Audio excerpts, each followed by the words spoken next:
What do you think of Ozempic? How much time you got? Well, depends what you think. People ask me this all the time. I wear 3 hats. Okay, so I'll put my first hat on, my clinician hat. I'm glad they're here, these GLP-1 analogs. They do work. I'm not saying they don't. They do. And God knows if you have a BMI of 40 to 45 and you have tried everything else and nothing else works and it's a matter of life and death, then I am glad they're here. All right, now let me put my second hat on, my scientist hat. Okay, why do they work? They work in 2 places. They work actually at that nucleus accumbens, which I mentioned before, the reward center. It actually seems to reduce reward. It's one of the reasons why GLP-1 analogs are not just being used for obesity, but for alcoholism, for drug addiction, for many things, because they're basically putting that reward system to rest, which is a good thing. Now, we had a drug that did that back in 2006, put that reward system to rest.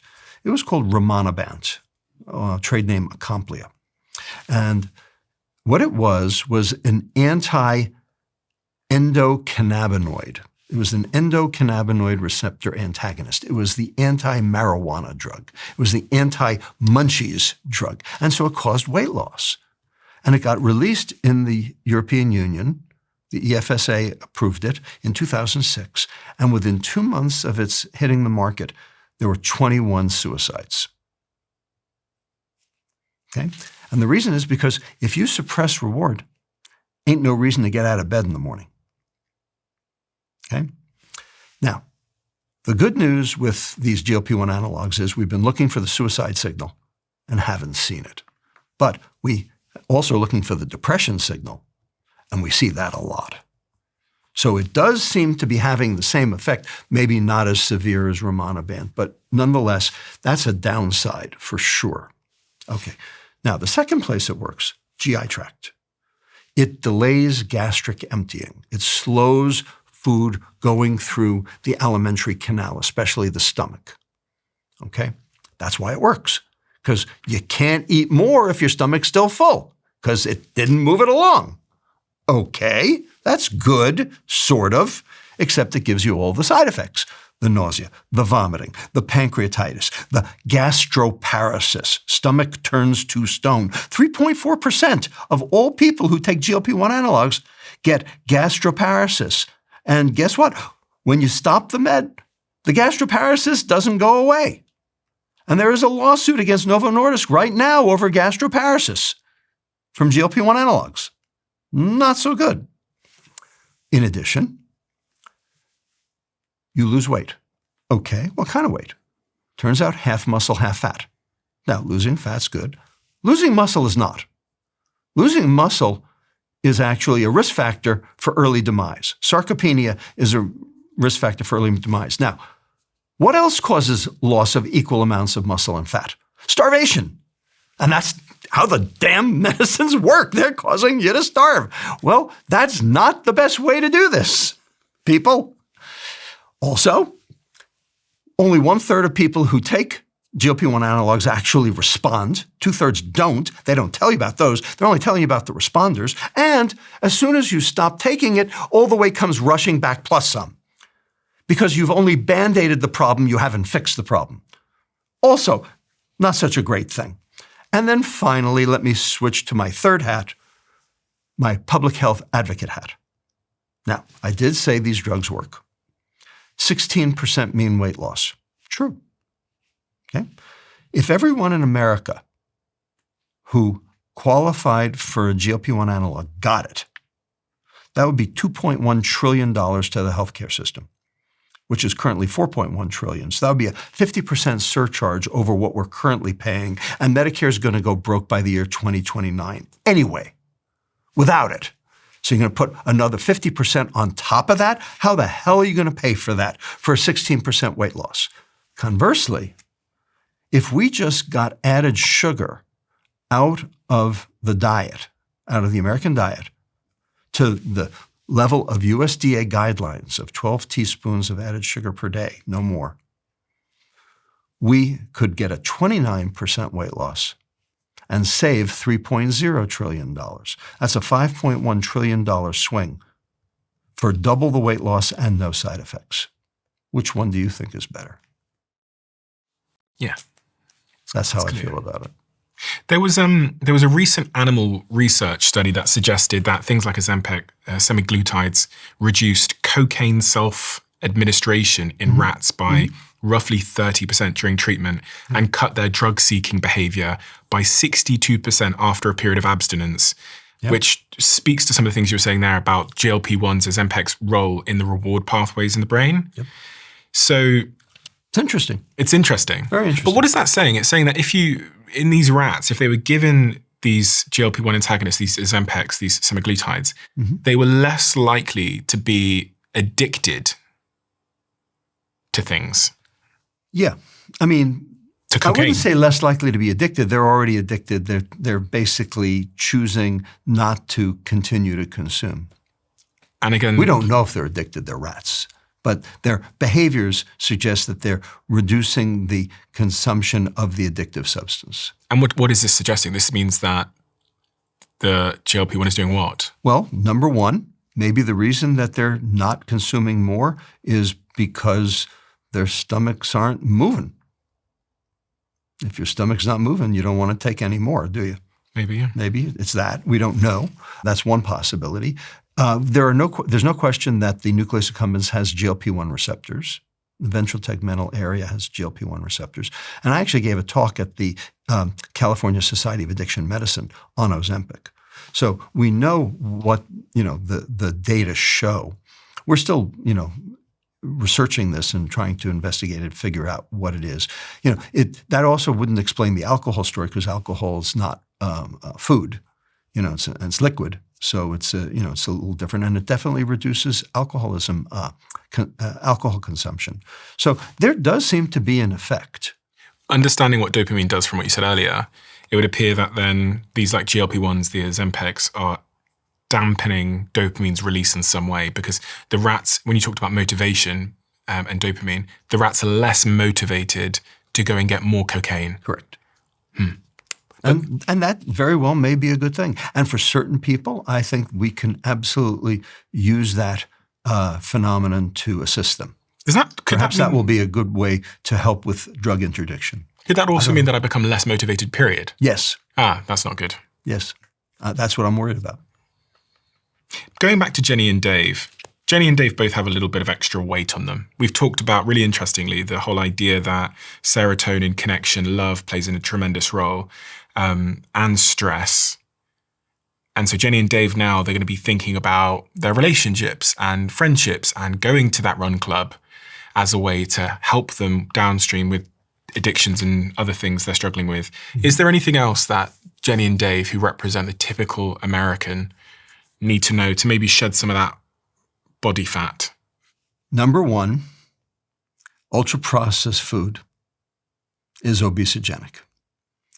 Now, if Jenny and Dave are under stress, if Jenny and Dave are under financial stress, if Jenny and Dave are under time stress, it's going to be really hard for them to turn away from ultra-processed food.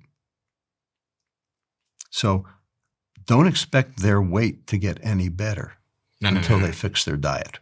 The one thing I am very sure of is that if you keep eating the same shit, don't expect anything good to happen. But it's hard. It's very hard. Some practical types of things. The first thing is that when they go to the store, don't go hungry. Okay, love that. That's the first one. I make that mistake a lot. All right.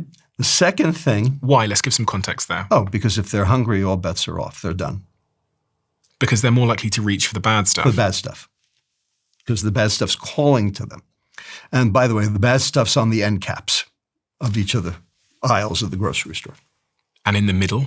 In the middle, if you've gone into the aisles, you've gone off the rails because that's where the ultra-processed food is. So shop around the outside. You have to shop around the outside, which is where the real food is. The fridges and the produce and the meats and the dairy, okay? Mm-hmm. Not to say that there isn't, ultra-processed food and sugar hiding in those places too, but if you've gone into the standard, aisles, that's where all the ultra-processed food is hiding. And, 73% of the items in the American grocery store are poison.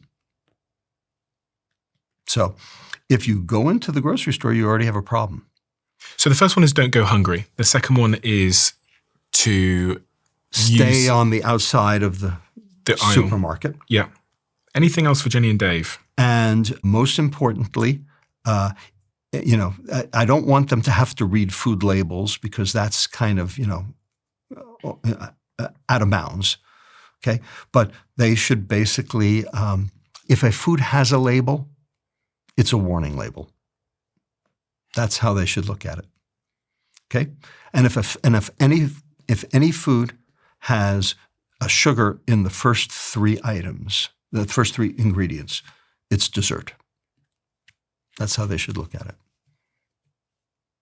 So, Chinese chicken salad is dessert. The other day I looked at, my friend was drinking a can of Coca-Cola. Mm-hmm. And I picked it up and I thought, I've not seen one of these in a while. And I looked at the back of it and it said the sugar quantity in it was something like 40% in that region. Yeah, so it's 39 grams in a can, yeah. No, that's right. I was like, so 40% of it is sugar. Is just sugar. Correct. And people are just... There you go. No wonder. That's why we have a fatty liver disease pandemic. And sugar's fundamentally linked to things like cancer as well, right? Yes, absolutely. And we know why now. We know how, through what mechanisms. What are the mechanisms? For cancer? Yeah. Okay. So first of all, anything that makes insulin go up increases your risk for cancer because insulin is a growth factor. Okay. Secondly, because insulin causes mitochondrial dysfunction. Okay. It increases these other phenomena, like, for instance, the pentose phosphate shunt and the Randle cycle and the de novo lipogenesis, which is what cancer cells need to be able to multiply and divide. Okay, so it's basically feeding the cancer. Number three, certain cancers, particularly pancreatic cancer, have an enzyme in them called transketolase. And what that can do is that can take fructose and turn it into glucose in the cancer cell only, so that when you're actually consuming sugar, you are feeding the cancer specifically. Yet, what do we give cancer patients? Ensure, which is like straight fructose. So you are actually feeding the cancer. So that's like ridiculous. Okay. In addition, because fructose interferes with mitochondrial function, okay, that sends a feedback mechanism to the rest of the cell to divide. Because dividing cells are in growth phase, they don't have mitochondria. That's why cancer cells don't have mitochondria. That's why fetal cells don't have mitochondria. Anaerobes don't have mitochondria. They grow the fastest, provided that the conditions are right. So bottom line, anything that interferes with mitochondrial function puts you at risk for cancer. And are we seeing cancers growing? There's the incidence of people getting cancer, that's growing? Oh, absolutely. And people getting cancer earlier and earlier, especially colorectal cancer. My God, the mean age of colorectal cancer used to be 50 to 55. It is now, we are seeing patients with, colorectal cancer in their 30s and early 40s. This is why. Because of sugar. That's a huge problem. It is a huge problem. So that's what I would suggest Dave and Jenny do to start. Okay, but ultimately they have to get their sugar and ultra-processed food consumption under control. And the question is, can they do it alone? Chances are, to be honest with you, they probably can't. And the reason is because they're sugar addicted and because the food industry's basically made it impossible for them to avoid. That's what we have to fix. We have to allow them the capability of being able to access real food. This is why I'm so upset with what's going on with this argument here in the United States over SNAP. Are you familiar with SNAP? No. SNAP is the Supplementary Nutrition Assistance Program, SNAP, also known as food stamps. Okay? I actually testified in front of Congress, in front of the House Appropriations Committee last year to fix SNAP. Now, to get soda off SNAP, because soda is like the worst thing, and it's also the thing that most people use their SNAP dollars, their SNAP vouchers to purchase. And it's killing people. And so I don't think soda should be on SNAP. And so what I did was I testified basically explaining the science, in Congress. And I said that what we need to do is take the money that by banning soda sales on SNAP, if people want to spend their own money on soda, that's their business. But we shouldn't be, using a federal government subsidy program to subsidize their death. We should take the money that's saved from the soda sales and utilize it to improve the nutrition of those same people, real vegetables, dietary supplements, fiber, water, things that will be healthy for them. In other words, divert the monies. They didn't hear that.